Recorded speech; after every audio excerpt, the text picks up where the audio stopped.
This year's International Day of Cooperatives is focused on the theme Cooperatives for Decent Work.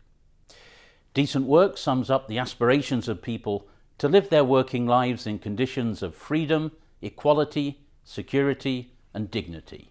It is the precondition for social justice, the core of the ILO mandate since its foundation in 1919. So this year's theme is particularly timely as the ILO celebrates its centenary. And during its 100 years of service, the ILO has given employers, workers and governments an equal voice in setting labour standards and labour policies. And this has resulted in limitation on working hours, progress towards ending child and forced labour, and more inclusive workplaces, including for people with disabilities. It's helped to close the gender pay gap, and it aims to stop violence against women and against men at work.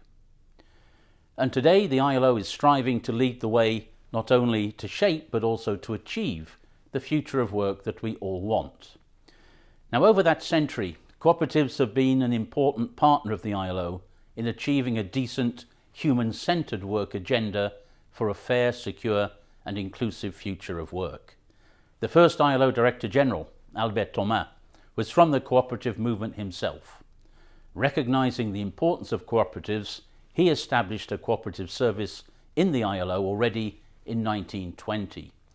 And cooperators are mentioned in Article 12 explicitly of the Constitution of the ILO. As the representative of cooperatives worldwide, the International Cooperative Alliance holds a general consultative status at the ILO.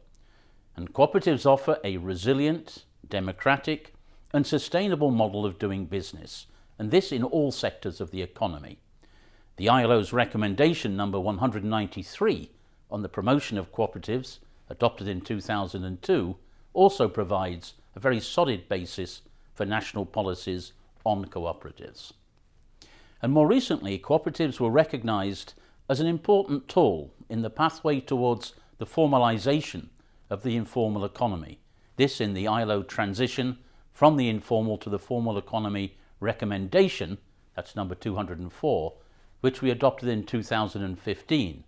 And it's also recognised in the final report of the Global Commission on the Future of Work, which was published in January of this centenary year. So today there are growing calls for new models of development, and an increasing number of enterprises have come up with innovative solutions to improve the organisation of work and production. And cooperatives are increasingly recognised as key drivers in this diverse ecosystem. And the ILO therefore welcomes a commitment made by the international cooperative movement towards the promotion of a decent working environment and particularly zero tolerance for any form of harassment through your Declaration on Decent Work and Against Harassment. Good practices can be found in cooperatives all over the world, showing how they address decent work deficits in their own operations and across the value chains in which they operate. Forward-thinking cooperatives are taking concrete measures towards social justice, equality and non-discrimination, and are putting systems in place to track their contribution to decent work. And the new guidelines concerning the statistics of cooperatives, which were adopted at the International Conference of Labour Statisticians last year, provides another solid framework to develop these systems.